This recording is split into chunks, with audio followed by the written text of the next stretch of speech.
தமிழ் உள்ளங்கள் அனைவருக்கும் இணைய வணக்கம். இது உங்கள் தமிழ் ஸ்டோர் சேனல். ஸோ இப்போ நம்ம பார்க்கறது புதுச்சேரி கேண்டிடேட் வந்து நமக்கு ஃபர்ஸ்ட் ரவுண்டில் ஒரு அலாட்மெண்ட் ஆயிடுச்சு அப்படின்னு சொன்னால் நமக்கு ஒரு 3-4 ஆப்ஷன் இருக்குது. அந்த ஆப்ஷன் நம்ம எதை வேணால் செலக்ட் பண்ணலாம்.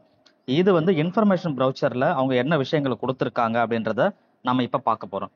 So option for candidate after allotment seat அப்படின்னு சொல்லி ஒரு ஆப்ஷன் நமக்கு இருக்குது.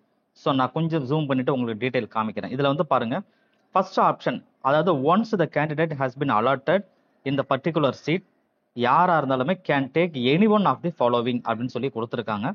சீட் அலாட் ஆன மாணவர்கள் நீங்கள் செய்யறது வந்து இப்போ சொல்ல போகிற ஆப்ஷனில் நீங்கள் எதை வேணால் செலக்ட் பண்ணிக்கலாம் அப்படின்னு சொல்கிறது. செலக்ட் பண்ணுறீங்கன்னா நீங்கள் காலேஜில் போனதுக்கப்புறம் இந்த ஆப்ஷன்லாம் இருக்கும், இதில் நம்ம ஒன்று டிக் பண்ணணுமா இல்லை இதை அப்படின்னு சொல்லி கேட்பாங்க. ஸோ அந்த மாதிரி கிடையாது. இது வந்து நீங்கள் முடிவெடுக்க வேண்டிய விஷயம். ஒரு சீட் வந்து அலாட்மெண்ட் ஆயிடுச்சு, நீங்கள் என்ன முடிவு எடுக்கிறீங்க அப்படின்னா இந்த முடிவு ஒரு 4 வகையான முடிவு நீங்கள் எடுக்க முடியும்.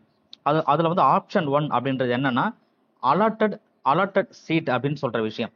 அதாவது கேண்டிடேட் அலாட்டட் சீட் அப்படின்னா நீங்கள் என்ன பண்ணணும், டவுன்லோடு அலாட்மெண்ட் ஆர்டரை டவுன்லோட் பண்ணணும், ஃபிசிக்கலாக அந்த காலேஜில் போய் ரிப்போர்ட் பண்ணணும், உங்களோட ஒரிஜினல் சர்டிஃபிகேட்டை கொடுத்துட்டு பேமெண்ட்டை பண்ணணும், அப்புறம் அட்மிஷன் ஸ்லிப்பை கொடுப்பாங்க, அதை நீங்கள் வாங்கிக்கணும். அப்புறம் இந்த மாதிரி வாங்கிட்டு நீங்கள் வந்து not participate in next round அப்படின்னு சொல்லி நீங்கள் முடிவு பண்ணிட்டீங்கன்னா, அதாவது இதெல்லாம் இந்த ப்ராசஸ் எல்லாம் முடிச்சுட்டு அடுத்த ரவுண்டு நான் போக விருப்பம் இல்லை அப்படின்னு சொல்லி நீங்கள் நினைச்சீங்கன்னு சொன்னால் ஆப்ஷன் 1 நீங்கள் செலக்ட் பண்ணலாம்.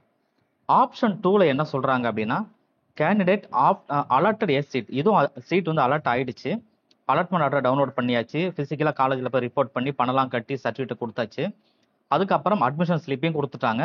ஆனால் நான் வந்து அடுத்த ரவுண்டு போக போகிறேன் அப்படின்னு நீங்கள் விருப்பப்பட்டீங்கன்னா அந்த ஆப்ஷனை செலக்ட் பண்ணிக்கலாம்.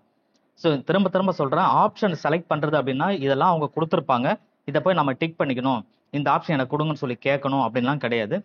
சீட் அலாட்மெண்ட் ஆனதுக்கப்புறம் நீங்கள் எடுக்கிற முடிவு, ஓகே இந்த அலாட் ஆன காலேஜ் நமக்கு போதும், இதில் போய் நம்ம ஜாயின் பண்ணி சர்டிஃபிகேட்லாம் கொடுத்து நம்ம ஜாயின் பண்ணிக்கலாம் அப்படின்னா நீங்கள் வந்து செகண்ட் ரவுண்டு, அதாவது ஃபர்ஸ்ட் ரவுண்டில் என்ன, அது செகண்ட் ரவுண்டு கிடையாது, சாரி, ஆப்ஷன் 1 அப்படின்றது நீங்கள் அடுத்த ரவுண்டுக்கு போகிறதுக்கு விருப்பம் இல்லை, நான் ஒரே இந்த ஃபர்ஸ்ட் ரவுண்ட்லேயே எனக்கு கிடைச்ச காலேஜ் போய் சேர்ந்துக்கிறேன்னா ஆப்ஷன் 1.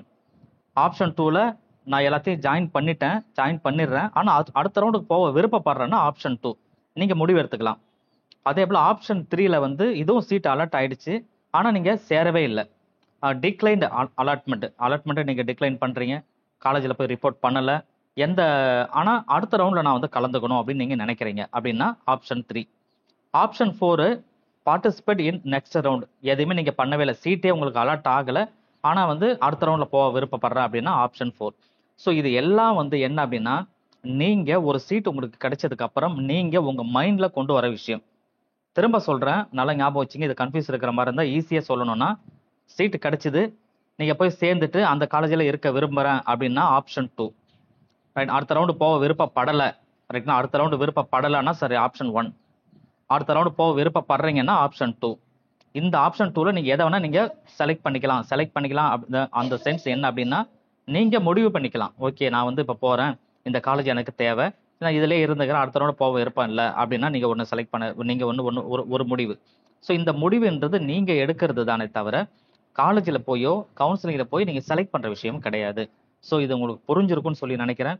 யாராவது நான் சொன்ன விஷயங்களை தவறுதலாக நினச்சிக்கிட்டு இதெல்லாம் ஆப்ஷன் கொடுப்பாங்க அப்படின்னு சொல்லிட்டு காலேஜில் போய் கேட்காதீங்க. ஸோ கேட்குற விஷயம் இது கிடையாது, நீங்கள் உங்கள் மைண்டில் கொண்டு வர விஷயம் தான் இது. ஆப்ஷன் 1ல இப்படி எடுத்துக்கலாம், ஆப்ஷன் 2ல இந்த மாதிரி எடுத்துக்கலாம், இது எதை வேணால் நீங்கள் உங்கள் மனசில் நீங்கள் முடிவு பண்ணிவிட்டு காலேஜில் போய் நீங்கள் சேர்ந்துக்கலாம் அப்படின்னு தான் அவங்க சொல்கிறாங்க. ஸோ இப்போ உங்களுக்கு புரிஞ்சிருக்கும்னு நினைக்கிறேன். ஸோ புரியலாம் திரும்ப கமெண்ட்டில் சொல்லுங்கள். நாளைக்கு சாயந்தரம் உங்களுக்கு வந்து கிட்டத்தட்ட சாயந்தரம் 6 மணி வரைக்கும் டைம் இருக்குது காலேஜில் போய் ரிப்போர்ட் பண்ணுறது. ஸோ முடிவை நீங்கள் எடுத்துகிட்டு போய் காலேஜில் சேருங்க. நீங்கள் சேர்ந்தாலும் தவறு இல்லை, அடுத்த ரவுண்டுக்கு போகலாம், சேராட்டாலும் தவறு இல்லை, அடுத்த ரவுண்டு போகலாம். ஸோ இப்போ கிளியராக புரிஞ்சிருக்கும்னு நினைக்கிறேன். தேங்க்யூ ஃபார் வாட்சிங்.